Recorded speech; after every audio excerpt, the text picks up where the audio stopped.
Isto dito, nós vamos agora ao texto. Você que está vindo pela primeira vez hoje ou acompanhando essa transmissão, nós iniciamos já há alguns domingos uma viagem, um mergulho em um livro muito especial da Bíblia, que é a Carta de Paulo à igreja na cidade de Corinto. E nós estamos vendo, capítulo a capítulo, nós estamos observando o que está acontecendo naquela igreja e entendendo como aplicamos isso à nossa própria vida, à nossa igreja, hoje, em 2025. E chegamos ao terceiro capítulo desta série. Então nós vamos ler aqui, não é um capítulo grande novamente, nós vamos acompanhar o que Paulo está dizendo àqueles irmãos. 1 Coríntios, capítulo 3, a partir do primeiro versículo, diz o seguinte: Irmãos, quando estive com vocês, não pude lhes falar como pessoas espirituais, mas como se pertencessem a este mundo ou fossem criancinhas em Cristo. Tive de alimentá-los com leite e não com alimento sólido, pois não estavam aptos para recebê-lo, e ainda não estão, porque ainda são controlados por sua natureza humana. Têm ciúme uns dos outros, discutem e brigam entre si. Acaso isso não mostra que são controlados por sua natureza humana e que vivem como pessoas do mundo? Quando um de vocês diz, eu sigo Paulo, e o outro diz, eu sigo Apolo, não estão agindo exatamente como as pessoas do mundo? Afinal, quem é Paulo? Quem é Apolo? Somos apenas servos de Deus, por meio das quais vocês vieram a crer. Cada um de nós fez o trabalho da qual o Senhor nos encarregou. Eu plantei, Apolo regou, mas quem fez crescer foi Deus. Não importa quem planta ou quem rega, mas sim Deus que faz crescer. Quem planta e quem rega trabalham para o mesmo fim. Ambos serão recompensados por seu árduo trabalho, pois nós somos colaboradores de Deus, e vocês são lavoura de Deus e edifício de Deus. Pela graça que me foi dada, lancei o alicerce como um construtor competente. E agora outros estão construindo sobre ele. Mas quem constrói sobre o alicerce precisa ter muito cuidado, pois ninguém pode lançar outro alicerce, além daquele que já foi posto, isto é, Jesus Cristo. Aqueles que constroem sobre esse alicerce podem usar vários materiais: ouro, prata, pedras preciosas, madeiro, feno ou palha. No dia do juízo, porém, o fogo revelará que tipo de obra cada construtor realizou, e o fogo mostrará se a obra tem algum valor. Se ela sobreviver, o construtor receberá recompensa. Se ela queimar, o construtor sofrerá grande prejuízo, mas será salvo como alguém que é resgatado do meio do fogo. Vocês não entendem quem são o templo de Deus e que o Espírito de Deus habita em vocês? Deus destruirá quem destruir seu templo, pois o templo de Deus é santo e vocês são esse templo. Que ninguém se engane. Se alguém de vocês pensa que é sábio conforme os padrões desta era, deve tornar-se louco, a fim de ser verdadeiramente sábio. Pois a sabedoria deste mundo é loucura para Deus, como dizem as Escrituras.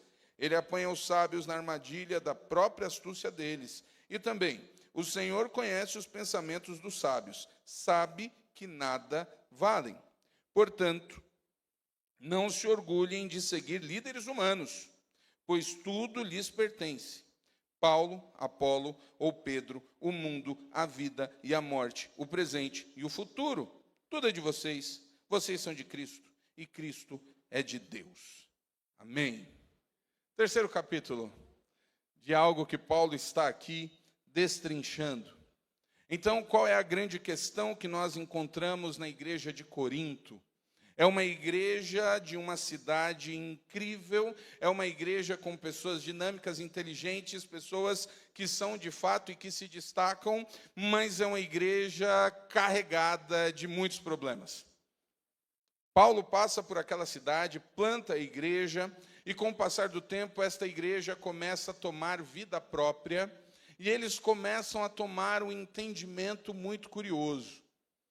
Eles começam a entender que são pessoas extremamente sábias e que precisam de um conhecimento ainda mais profundo. A grande questão é que eles começam a entender e se acharem pessoas já profundamente experientes e que já sabem tudo o que havia sido ensinado e que precisavam ainda mais. E com isso a igreja começa a ter problemas interpessoais, problemas de relacionamentos. É uma igreja que na prática se divide completamente. Então nós temos uma igreja que pensa que está ali abafando e na prática ela está fazendo tudo errado. E Paulo começa então a tratar esses irmãos mostrando que ao invés de serem pessoas espirituais, sábias, que estão fazendo tudo o que Deus deseja, eles estão completamente equivocados. E com isso, Paulo começa a mostrar que ser igreja é algo muito mais profundo do que estar reunido. O que nos torna igreja não é o fato de estarmos sentados aqui nesse instante. O que nos torna igreja é a capacidade de entendermos o que Jesus fez na cruz. E quando entendemos o que Jesus fez na cruz, nos colocamos diante dele para que ele trabalhe o nosso pensamento. Porque o que aquela igreja estava fazendo era viver dentro da igreja exatamente como se vivia fora.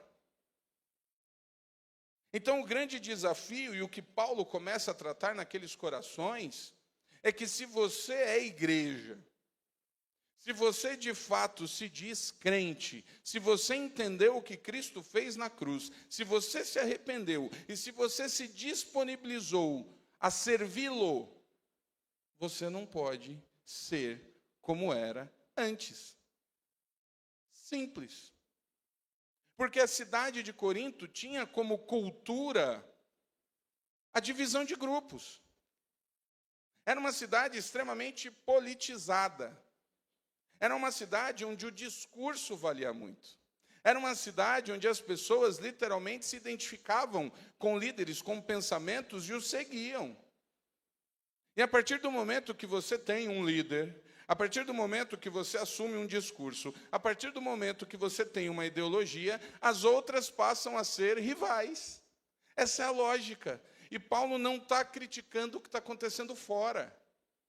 É a cultura do mais forte. Quem tem o melhor papo, quem tem mais argumentos, quem impressiona mais, conquista mais pessoas e ganha. Inclusive, isso chama-se política.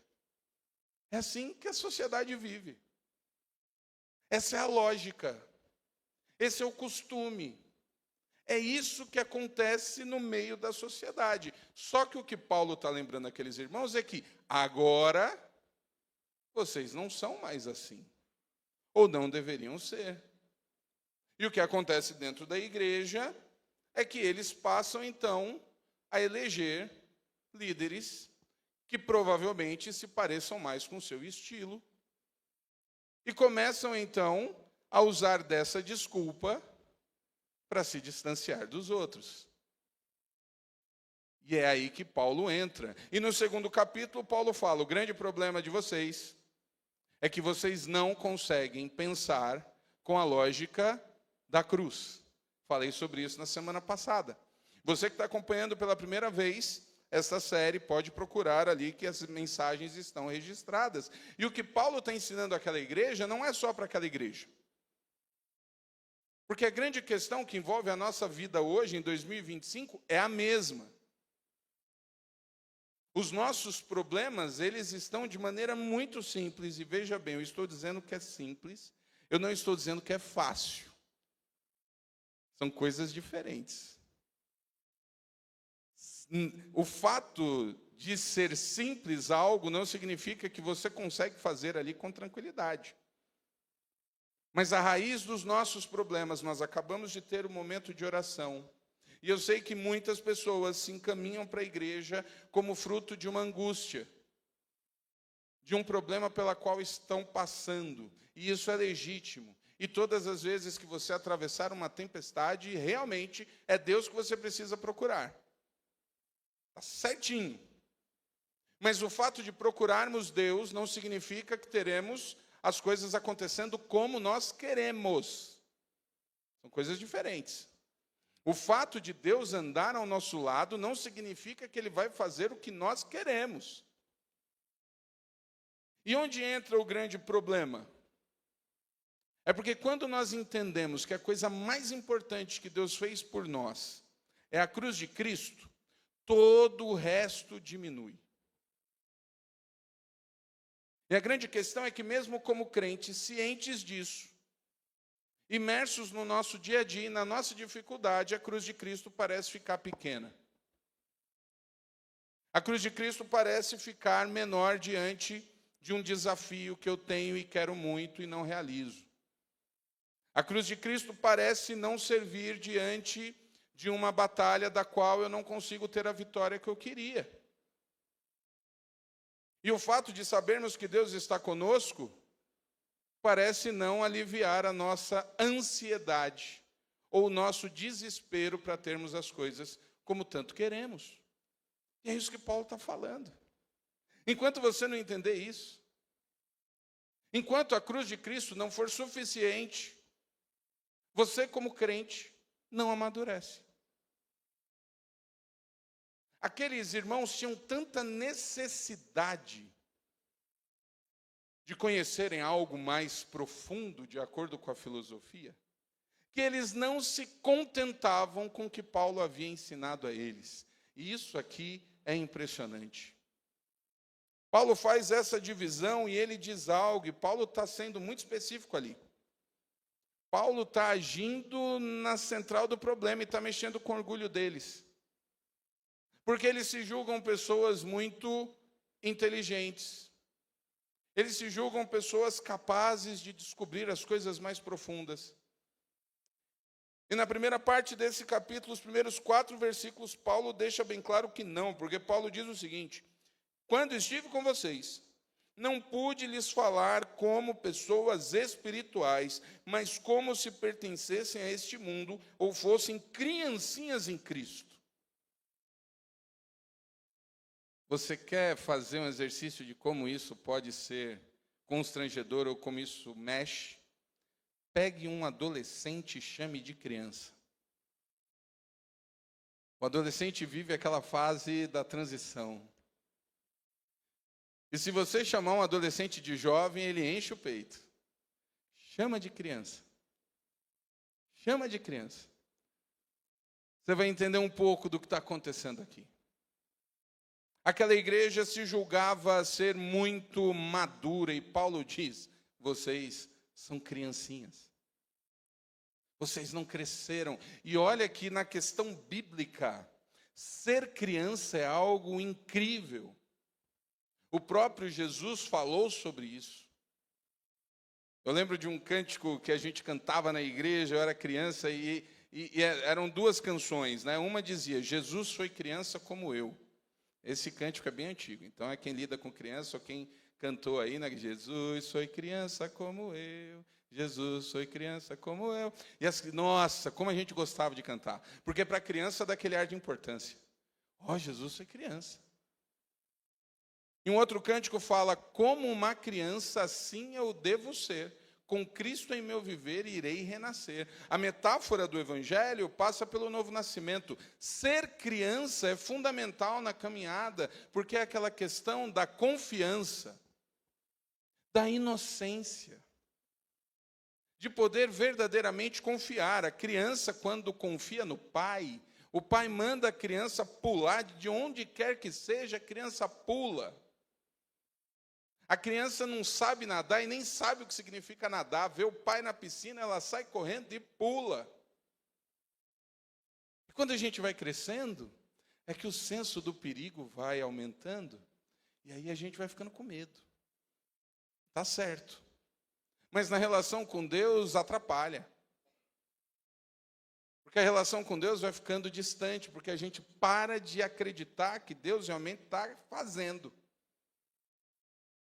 E Paulo, em outras cartas, vai falar como um elogio. Mas aqui, a maneira como Paulo chama de bebê, de criancinha, é para mostrar para eles que eles estão muito equivocados. E Paulo explica o porquê. Paulo deixa bem claro na continuação que ele diz: eu tive de alimentá-los com leite, e não com alimento sólido, pois não estavam aptos para recebê-lo, e ainda não estão, porque ainda são controlados por sua natureza humana.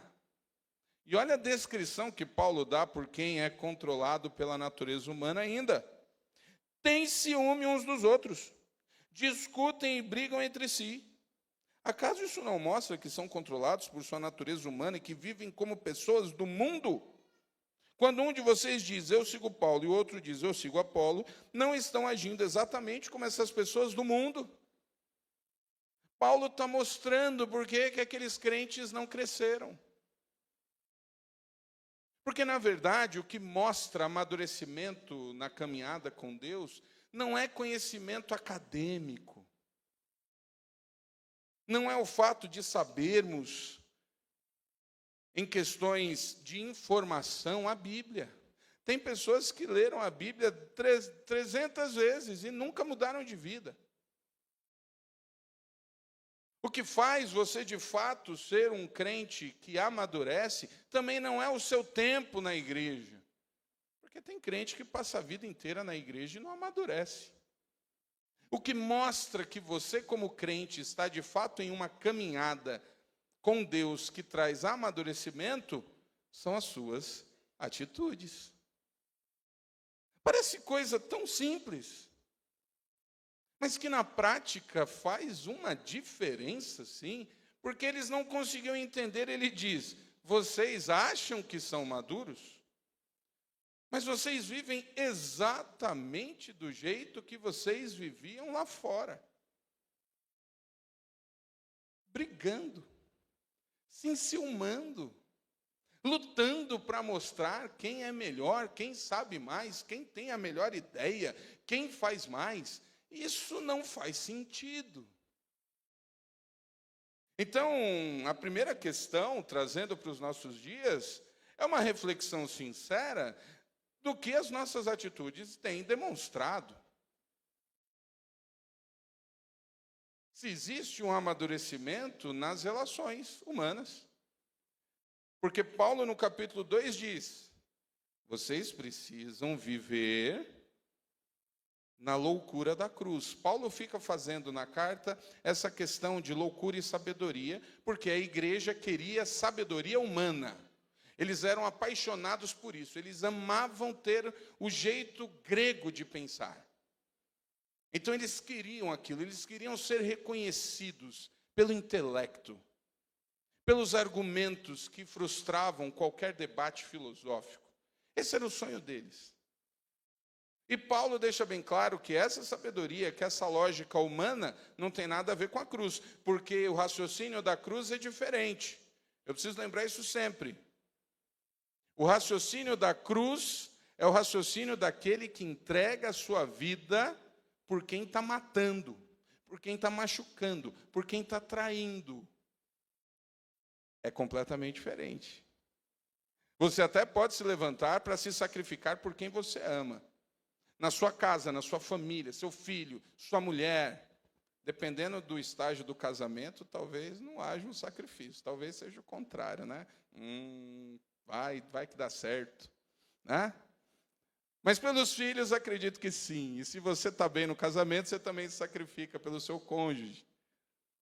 Mas é quem você gosta. Se sacrificar por quem te faz mal, essa não é a lógica humana. Isso é loucura. Ou nos tempos de hoje as pessoas iam dizer que era besteira. De vez em quando alguns amigos se provocam, eu já vi isso. Um olhando para o outro e cantando a música de como é que é? Eu vou largar de ser besta, uma coisa assim, né? Dizendo que tem que parar de ser idiota. Muita gente olha para um crente, e por muito tempo, inclusive, isso foi colocado pela história do que Jesus pedia, da outra face, coisas que não fazem nenhum sentido. E Paulo está olhando e diz, para essas coisas que não fazem sentido que você tem que olhar. Enquanto você não entender isso, não vai acontecer nada. Porque na lógica da cruz, no pensamento de quem se sacrifica, de quem se submete, você não vai querer ser maior que o outro. Então, Paulo está aqui dizendo isso para eles. Olha, uma das reclamações que eles tinham era, você nos deu algo muito superficial. E aí Paulo diz, Eu ensinei e dei o leite porque era o que vocês precisavam. Porque estava começando. Aqui na igreja a gente tem uma situação, principalmente que envolve a EBD. Nós criamos, no decorrer dos anos, uma espécie de trilho. Então, nós temos a classe de novos convertidos. Primeiros passos. Novos convertidos, primeiros passos, iniciantes. Cada igreja tem um nome, mas são aqueles que estão começando na fé. E dessa classe nós vamos para o panorama, que é a classe que dá a visão panorâmica do texto bíblico, porque a grande realidade é que as pessoas vão se adaptando e aquele que se converte nem sempre vai entender a lógica, e é para facilitar o máximo possível. E algumas pessoas, elas acabam se sentindo um pouco assim, nossa, eu estou numa classe de primeiros passos com 30 anos, como assim eu estou numa classe de começo? E conforme o tempo passa, às vezes pessoas chegam de outras igrejas e denominações. E às vezes estão a vida inteira numa outra igreja e chegam aqui e a gente encaminha para os primeiros passos, não como sentido de humilhar, mas é porque aqui tem uma história também. Principalmente quando nós saímos e trocamos denominações, ou seja, eu vivi a vida inteira na Assembleia e eu chego aqui, eu preciso entender um pouco do pensamento de onde eu estou chegando. Porque se aqui chama Batista e lá chama Assembleia, tem diferença. E algumas pessoas se sentem um pouco constrangidas com isso. Não, eu não preciso ir para a classe de novos, não, eu já sei. Às vezes a gente tem algumas coisinhas assim para lidar. E o que Paulo está dizendo é, eu comecei ensinando o básico para vocês. Vocês estão achando aí que eram evoluídos? Mas eu quero dizer o seguinte, eu ainda não posso ensinar nada avançado, porque vocês não entenderam nem o básico. Imagina que beleza para quem está se sentindo e querendo aprender coisas mais profundas, descobrir que não conseguiu nem o básico. Eu acho que aqueles que são professores aqui entendem um pouco disso, né? Sabe aquela criança que chega na 4ª série e não sabe ler? Não que aconteça, não acontece mais isso hoje, foi erradicado, né? Então as crianças estão avançando sempre sabendo mais do que é ensinado. Não é isso. Hoje as pessoas, tem gente chegando em faculdade sem saber interpretar texto. A base está errada. E Paulo deixa bem claro aqui, a questão não é intelectual. A questão é de vida. Você pode ter e saber todas as informações, você pode ter a genealogia de Jesus na cabeça. Hoje de manhã a gente falou, você pode saber todos os livros, você sabe todas as pegadinhas, você é o campeão de gincana de EBD, mas se a sua vida não demonstra a cruz, você não entendeu nada. Se você não consegue entender a necessidade de ter uma vida diferente do que é lá fora, você não entendeu nada. E Paulo dá o nome de maturos. E Paulo está dizendo, a prática de vocês aí dentro mostra que vocês ainda não entenderam. E o curioso é que Paulo usa a cruz de Cristo para tudo isso.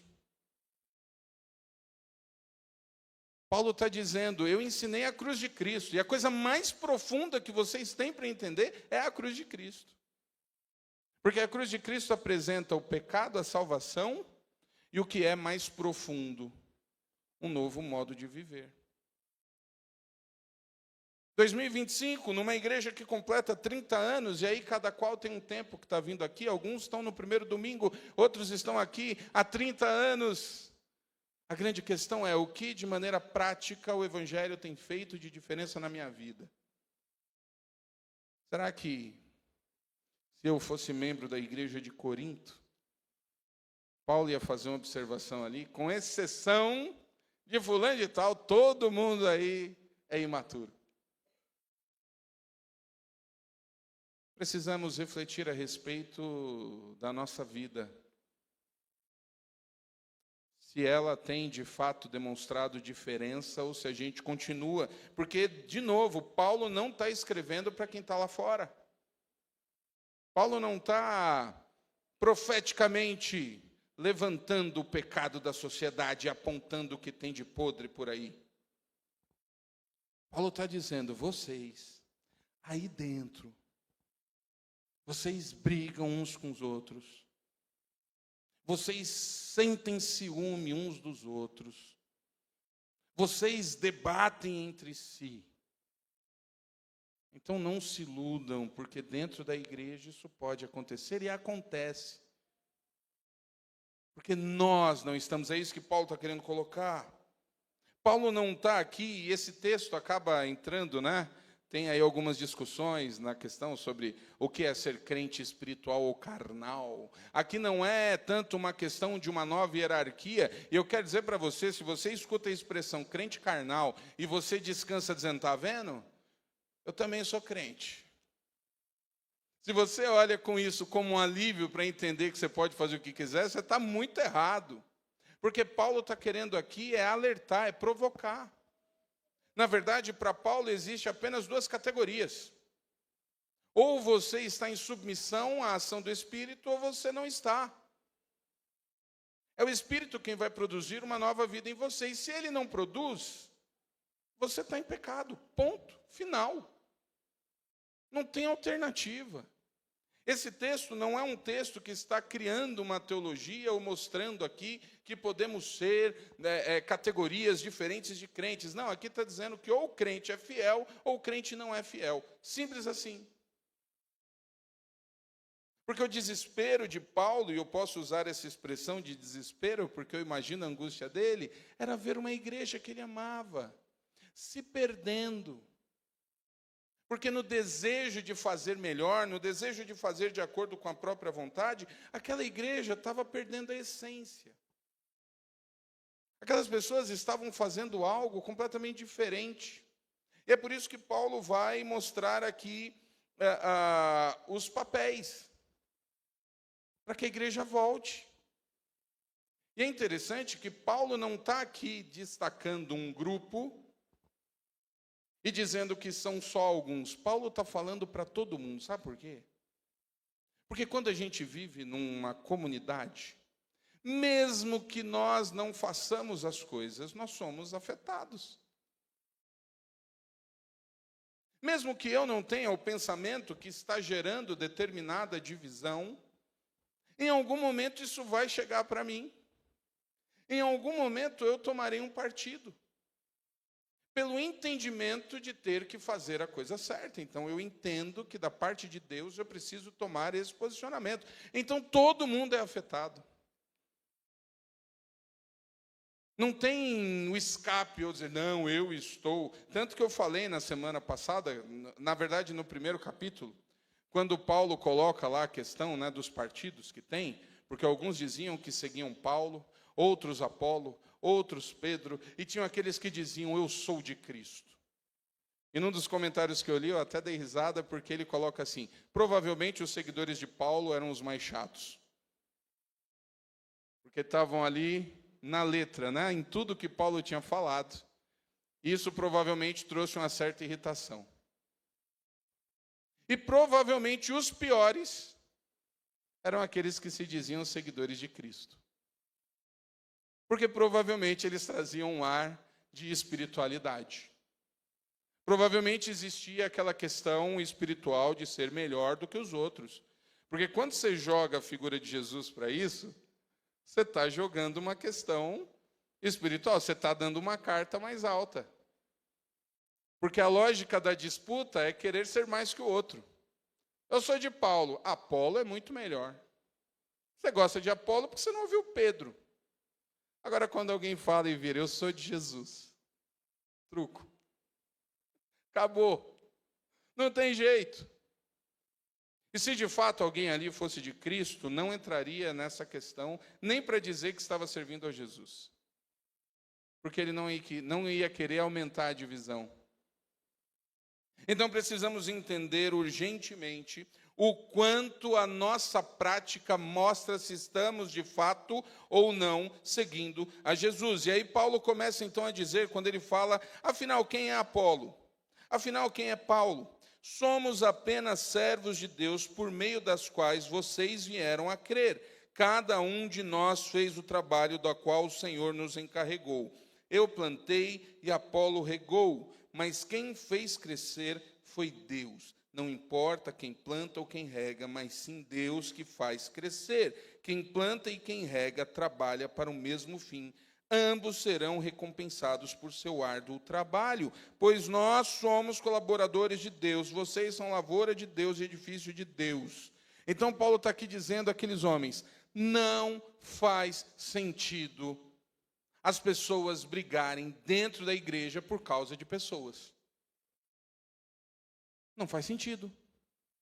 E Paulo usa figuras aqui que são muito conhecidas dele. Paulo está usando uma figura ligada à questão do campo. E vocês perceberam aqui, quando Paulo usa um que planta e o outro que rega, nenhum deles tem o poder de originar a matéria-prima.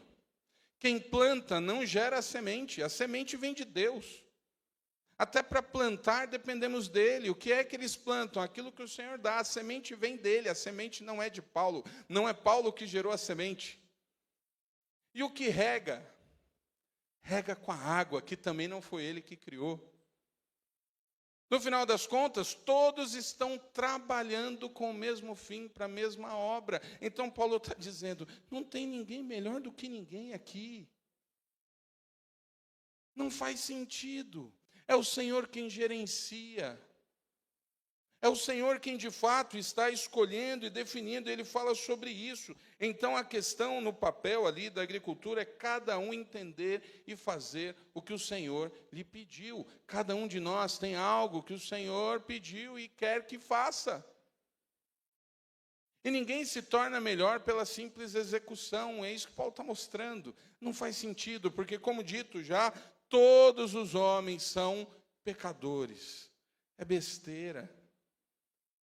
Aquela igreja que queria ser sábia está fazendo uma grande infantilidade.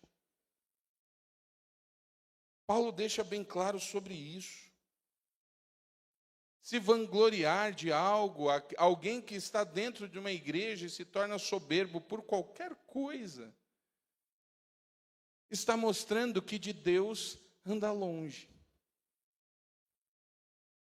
Você pode ficar preocupado e olhando e dizendo, mas isso é para Corinto, o que isso tem a ver com a minha vida hoje? Tem.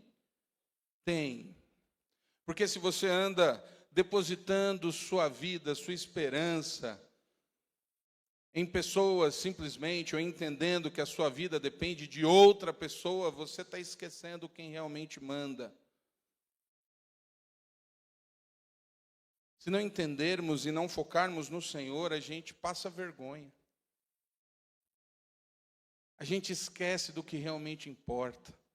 E olha que sobre passar vergonha, de um modo geral, o Evangelho não, porque o Evangelho puro não passa vergonha, mas o que tem de igreja e de crente passando vergonha é de graça. Ao invés de proclamarem de fato o que importa, ao invés de focarem suas esperanças realmente em quem deu a vida por nós, passaram a defender e focar homens que de santo não tem nada. E que não têm o poder de salvar a vida de ninguém. Paulo, quando usa a figura de construção, Paulo fala algo interessante. Ele diz, quando ele entra aqui a partir do versículo 10, ele diz, pela graça que me foi dada, lancei o alicerce como um construtor competente. E agora outros estão construindo sobre ele. Paulo está aqui dizendo, eu lancei a base da igreja. E isso remete a algo que Jesus falou décadas atrás. Jesus, certa vez, numa conversa com os discípulos, perguntou quem ele era. Lembram dessa história? Hoje de manhã, nós relembramos na classe. As pessoas começaram a dizer quem ele era, e Jesus pergunta, e vocês? Quem pensam que eu sou? Aí aparece nosso personagem querido, Pedro. Tu és o Cristo, o Filho do Deus vivo. Aquele momento ali que Pedro, golaço. E Jesus chega e diz, bem-aventurado é você, porque foi o Espírito que te revelou, você está certo.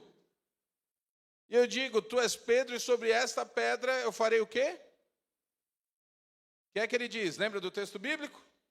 Sobre esta pedra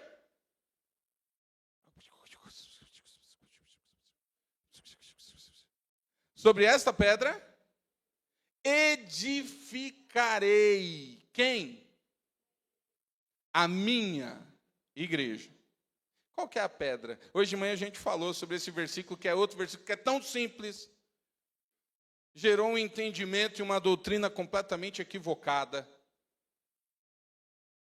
Que tem gente achando que a pedra era Pedro. Ah, mas pastor, pedra, Pedro, tudo a ver, o senhor que nunca entendeu. Não! A pedra é a declaração, tu és o Cristo, o Filho do Deus vivo. Sobre esta declaração, eu vou fundar a minha igreja. É a primeira vez que o nome igreja aparece. A base da igreja é Cristo, e Paulo está aqui dizendo, eu lancei o alicerce correto. Paulo não vai usar a expressão Cristo, Filho de Deus vivo, Paulo usa a expressão a cruz de quem? De Cristo. Qual é o fundamento da igreja? O Cristo, Filho do Deus vivo, que foi crucificado pelos nossos pecados. Essa é a base, ele está dizendo, eu lancei a base, eu ensinei para vocês a cruz de Cristo. Mas sabe o que ele fala? Ele dá sequência aqui, ele diz algo que a gente precisa se preocupar.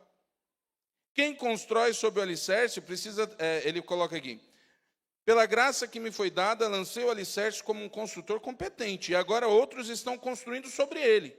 Mas quem constrói sobre o alicerce precisa ter muito cuidado, pois ninguém pode lançar outro alicerce além daquele que já foi posto, isto é, Jesus Cristo. Paulo está dizendo, eu lancei a base. E é óbvio que outros vão vir construindo, porque a igreja, ele deixa claro, a igreja é uma construção. Nós temos vários textos que vão dando aí exemplos do que é a igreja. Ele está dizendo, a igreja é algo que se constrói. E nós estamos construindo. Nós estamos comemorando 30 anos, a igreja vem sendo construída. A igreja vem sendo projetada, é do Senhor. Mas ele está dizendo, outros vão continuar a construção. E ele está dizendo aqui, muito cuidado sobre o que você coloca nessa construção. Porque na igreja, todos colaboram na construção. Todo mundo está colocando alguma coisinha na construção. Eu não estou fazendo nada, não estou colocando nada. Tá. Se você é um crente que não faz nada, você está colocando apatia. Você está colocando desprezo. Você está colocando falta de prioridade. Você está transformando a construção. Você está colocando algo ali no meio que vai fazer a coisa se deteriorar. Mas você está fazendo. Então Paulo está dizendo, muito cuidado. Ninguém coloque outro fundamento. O que é colocar outro fundamento? É substituir Cristo. É substituir a cruz de Cristo. É substituir a ideia de que o principal que a igreja tem é a salvação. É quando as pessoas entendem e começam a se especializar em tudo, menos a palavra. E aí a gente vê esse monte de aberração que surge hoje. Você vê igrejas que fazem tudo, menos anunciar a cruz de Cristo. As igrejas se preocupam em fazer com que você se sinta bem, as igrejas se preocupam que você se torne o melhor profissional possível, as igrejas se especializam em salvar os casamentos, em dizer que você é aquilo que você quer, em fazer você até passar vergonha, gritando que nem um doido, desesperado muitas vezes. As igrejas fazem verdadeiros espetáculos cinematográficos. Grupos musicais melhores do que muita banda por aí. Fumaça para todo lado. Você está num grande show. Mas e a cruz de Cristo? E a mensagem que diz que você continua sendo um pecador e você precisa se arrepender? Isso é colocar outro fundamento. A igreja não pode fugir, e às vezes alguns ficam desanimados. Ousam a dizer coisas do tipo, tal igreja não tem poder. Porque poder é um sinônimo de algo sobrenatural que vai mudar tudo. A preocupação não é essa. O maior milagre e a maior ação sobrenatural de Jesus é fazer a minha e a sua vida serem mudadas. O foco é esse. Se no processo o Senhor nos dá uma cura, se no processo um cego passa a ver, se no processo um aleijado anda, se no processo coisas em glória a Deus por isso é graça, é Deus que decide, é Deus que faz. Mas o que Ele espera na igreja é uma pessoa que mente, pare de mentir. Ah, pastor, isso não é grande coisa. Então tenta parar de mentir, sem a ação do Espírito Santo. Coisas que a gente acha pouco, que a gente não consegue parar de fazer. Essa é a grande dinâmica, é por isso que o foco é o pecado. Você está achando que o difícil é fazer um cego enxergar? O difícil é fazer um egoísta parar de ser egoísta. O difícil é parar de fazer um coração invejoso ser invejoso. Esse é o grande milagre. O difícil é você entender que você não tem que se vingar de ninguém. O difícil é você entender que o Senhor deu, o Senhor tomou. Bendito seja o nome do Senhor. Esse é o milagre. O resto está na conta da graça do Senhor. O que nós temos como princípio, inclusive nessa igreja, é continuar apontando a cruz de Cristo. Às vezes a gente fica muito focado e preocupado e entendendo. E aí quando algo dá, e no decorrer da história, pela graça e misericórdia do Senhor, o Senhor faz as coisas e as coisas dão resultado, a gente pensa que dá resultado, e aí a gente passa a enxergar e olhar só para aquilo, dizendo, é isso aqui. E aí a gente cria uma idolatria interna. E a gente esquece que não é o pastor, que não é o líder. É o Senhor quem compartilha a sua graça. E Paulo está dando aqui uma mensagem muito séria. Aqueles que constroem sobre esse alicerce podem usar vários materiais: ouro, prata, pedras preciosas, madeira, feno ou palha. Isso aqui não está falando que nem às vezes a gente tem o desenho pensando que a gente vai chegar lá no final. Isso aqui está falando na nossa... É o que a gente apresenta de maneira individual. Isso aqui está falando é o que a gente faz dentro da igreja. É o que você coloca na construção. É quando você participa de uma situação que ao invés de gerar alegria, gera tristeza. Quando você mente, quando você fala mal de alguém aqui dentro, quando você fofoca, quando você suscita uma divisão, você está jogando palha na construção. Você está jogando feno. Ou quando você de fato se dedica. Quando você passa a agir de acordo com a vontade do Senhor. Quando você vem para a igreja e pelo simples fato de abrir uma porta, isso te gera alegria de estar servindo no reino. De dedicar o seu tempo, que praticamente não existe, para fazer qualquer coisa aqui. Você está com pedra preciosa. Você está somando ali na construção. E Paulo está divertindo. Paulo diz o seguinte: no dia do juízo, porém, o fogo revelará que tipo de obra cada construtor realizou, e o fogo mostrará se a obra tem algum valor. Um dia, tudo o que fizemos ou não fizemos será avaliado pelo Senhor. E aqui tem outro texto perigoso, porque, de novo, eu quero fazer detalhe, porque aqui diz o seguinte, né? No dia do juízo, porém, o fogo revelará que tipo de obra o construtor realizou, e o fogo mostrará se a obra tem algum valor. Se ela sobreviver, o construtor receberá a recompensa. Se ela queimar, o construtor sofrerá grande prejuízo, mas será salvo como alguém que é resgatado do meio do fogo. Presta atenção aqui. Paulo aqui está dando um alerta. Eu não sei se tem alguém aqui que gostaria de apostar num resgate no meio do fogo. Não, eu vou ficar aqui no meio, porque mesmo que queime tudo, no final eu escapo. Essa lógica não parece legal. Se você ouve isso e pensa, ufa, então melhor entrar chamuscado do que não entrar. Tem gente que fala isso, sabia? Cuidado com essa lógica. Porque numa dessas não vai ser só chamuscado, não. Você fica todo de fora. A ideia aqui não é dar uma opção para quem é meia boca, para quem não quer se ajeitar. A ideia aqui é dizer, se você não tomar jeito, você corre um risco sério. Paulo está alertando, gente. Não tem a teologia do chamuscado, não. É capaz de já terem inventado, né, Laqueda? A gente não duvida de nada hoje em dia, né? Teologia do chamuscado, né? Fica aí, que lá no final você entra mesmo que chamuscado. Não, gente, não.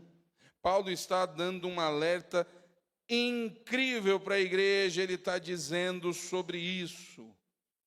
Então prestem atenção. O que é que você tem colocado na construção? Paulo tem um amor profundo pela igreja. Porque Paulo havia entendido o que é a igreja. A gente precisa entender o que é a igreja hoje. Até para poder valorizar melhor.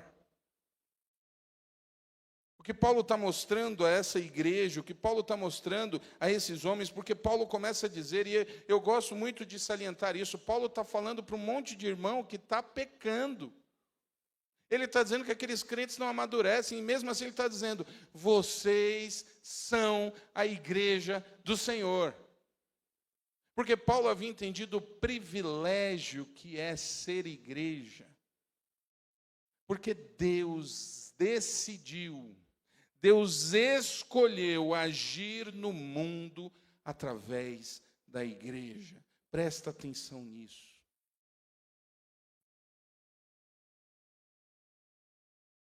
A resposta de Deus para a cidade de Timon não é você sozinho. É a igreja. E diferente do que se prega hoje, eu quero deixar bem claro para você uma coisa. Você sozinho na sua casa não é a igreja de Cristo, se você não estiver conectado em uma comunidade. Essa história de que eu sou crente, não preciso de igreja, e eu em casa resolvo minha vida, é mentira. Deus projetou a igreja. O que é a igreja? O ajuntamento de salvos pelo sangue de Jesus. Você precisa andar em comunidade. Inclusive, para passar raiva. O pastor endoidou. Não. Como é que você acha que os frutos do Espírito vão ser manifestados na sua vida se você não passar por situações que você tenha que manifestar? Por que você acha que ele nos mandou submetermos uns aos outros? Porque a gente precisa viver o Evangelho. E igreja acontece isso. Ou vocês acham que não? Vocês acham que eu não sei? Vocês acham que tem gente que eu não sei que zanga comigo direto? Deus está tratando teu coração, irmão, e o meu também. É sério. A igreja não é só para isso. Mas essa ideia de que a igreja é um lugar com as pessoas que estão ali resplandecendo a glória de Deus, todo santo, sem fazer nada errado, está equivocado. Isso vai ser no céu. Aqui somos pecadores, nós erramos, a gente se cutuca, a gente se chateia, mas a cruz de Cristo pede para fazer o quê? Me perdoa. Vamos tentar de novo. Desculpa. Aquela frase que todo mundo, a gente diz que é mais homem que não gosta de falar, mas ninguém gosta. Ninguém gosta de chegar e falar assim, eu errei. A gente adora ouvir o outro. Quando a gente sabe o que o outro vai dizer, a gente faz assim, fala, quero ouvir. Mas quando é para que eu fale, a gente enrola, inventa, faz um diálogo, a gente precisa dizer uma frase, eu errei. Aí a gente faz um discurso de 35 minutos e não fala a frase. Eu pareço me repetir nas coisas, mas é o Evangelho. A gente ficou muito bom em justificar. Eu preciso chegar para o meu filho e dizer, filho, me perdoa. Sabe o que eu faço? Eu escrevo uma lauda para provar que ele é que está errado. É eu que tenho que chegar e pedir perdão. Mas antes de pedir perdão, eu preciso dizer, eu só fiz isso porque foi você. Isso não é novo, isso foi Adão. A mulher que tu me destes é que fez eu pecar. Queridos, justificativa não resolve o problema. tanto aqui na igreja quanto em qualquer outro lugar. As nossas crises não se resolvem provando para o outro quem está errado. As nossas crises se resolvem quando a gente pede perdão e muda. É isso que a cruz de Cristo significa. É isso que Paulo está dizendo àqueles irmãos, e Paulo está lembrando, e a gente precisa entender, a igreja é a única alternativa de Deus em uma cidade. É isso que Paulo está dizendo à igreja de Corinto, prestem atenção. Essa linguagem, tanto os judeus quanto os gentios entendiam. Vocês são o templo de Deus. O judeu olhava e lembrava do templo de Salomão, Antigo Testamento, a presença de Deus. O gentio lembrava dos templos do paganismo. E sabe o que Paulo estava dizendo para eles? Vocês são o lugar onde Deus habita. Na cidade de Corinto, Deus não está se manifestando no templo da deusa Artemis, uma das maiores construções da história. Deus está se manifestando no meio de vocês. É a resposta de Deus para a sociedade, é a igreja. Então não despreze isso, vale a pena. É isso que Paulo está falando. E Paulo está dizendo outra coisa aqui também. Não fira a igreja do Senhor. Não machuque a igreja. Não participe de nada que traz dor. Não seja você a pessoa a desanimar o irmão do lado. Não seja você o portador do sentimento contrário. Não seja você a alimentar a fofoca, a inveja, o mau pensamento, a briga, a raiva, o rancor. Pelo contrário, seja aquele a oferecer a mão. Seja aquele a levantar e não a derrubar. Porque a única ameaça nesse texto que Paulo faz é exatamente sobre isso. Deus destruirá aqueles que se levantarem contra a igreja. E Paulo não está falando para as pessoas lá fora. Paulo não está falando para o império que está começando a perseguir. Paulo está falando para aqueles que estavam dentro. Quando a gente pega a história do povo, Deus age com muito mais dureza para aqueles que se levantam dentro do acampamento contrário a ele do que os inimigos de fora. Porque é quem destrói por dentro. Paulo está aqui dizendo àqueles irmãos, não sejam essas pessoas. Valorizem a igreja do Senhor, porque a igreja do Senhor é o lugar da presença de Deus. Deus se faz presente quando nos reunimos. Nos reunimos para oferecer culto. Estar na igreja é importante. Se fazer presente, estar aqui é importante. Porque sim, Deus habita no meio da sua igreja. Não tem nada a ver com as paredes. Não tem nada a ver com idolatrar um prédio e achar que esse prédio é a coisa mais importante que existe. Não, é entender que as pessoas que aqui estão formam a igreja do Senhor. E Ele habita no nosso meio, Ele se faz presente. Amém? Amém. Ele não está aqui porque a gente tem um belo prédio, Ele está aqui porque você veio. E é a presença do Senhor que atrai. Não somos nós.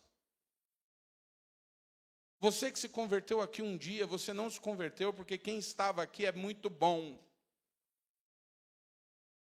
Você se converteu porque o Espírito Santo tocou teu coração.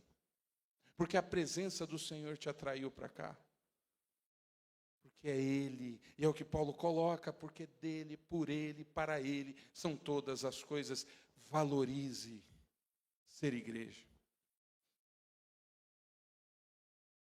Valorize estar na igreja. A gente sente orgulho de tanta coisa. A gente compartilha tanta coisa. E a coisa mais importante do mundo, às vezes a gente age como se não fosse nada. Ser igreja do Senhor. Que Deus nos fortaleça. Que Deus nos abençoe.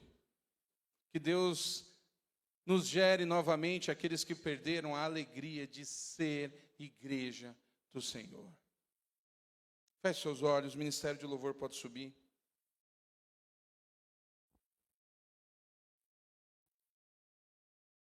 Coloque-se diante do Senhor. E seja muito sincero com você mesmo, com relação ao que você tem sentido em ser igreja. E se você chegou à conclusão que você não é igreja, eu aconselho você urgentemente a rever esse conceito. O Senhor te chama, Ele quer te salvar e Ele quer que você seja igreja. Vir ao culto não é ser igreja. Estar aqui não é ser igreja. Ser igreja é reconhecer o pecado e diante da cruz de Cristo se arrepender, pedir perdão e ter a vida transformada em comunidade.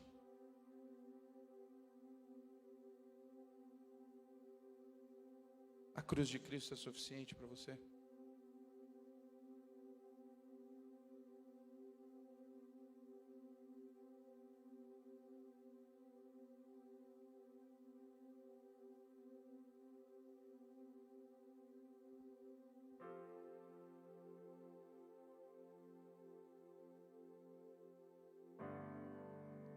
Santo Deus, a tua igreja está em oração. Eu te louvo pela palavra. Palavra que até soa de maneira dura, mas a palavra que tem o real poder de nos acordar. Pai, eu te louvo porque eu posso dizer com muita tranquilidade que esta igreja tem sido levantada diante do alicerce, que é a cruz de Cristo. Pai, eu te louvo por poder ter a tranquilidade de dizer que neste púlpito, a tua palavra é o centro. E agora eu clamo, Pai, misericórdia por cada um de nós. Por tudo aquilo que possa estar sendo colocado diante desta obra que não te agrada. Pai, que nesta igreja o teu Santo Espírito nos trate e transforme, a ponto de edificarmos apenas aquilo que te agrada.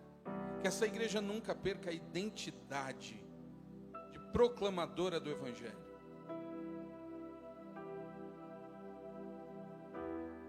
Ajuda-nos a pensar na lógica da cruz de Cristo. Que o teu Santo Espírito encontre sempre a liberdade de agir. E nós te louvamos pela tua presença, porque é o Senhor quem tem nos sustentado. Continua transformando, salvando, trazendo pessoas. É o Senhor quem traz.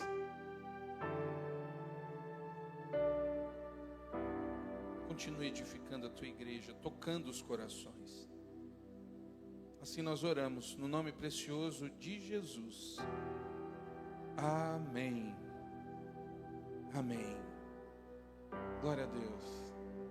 Quero convidar você a se colocar de pé.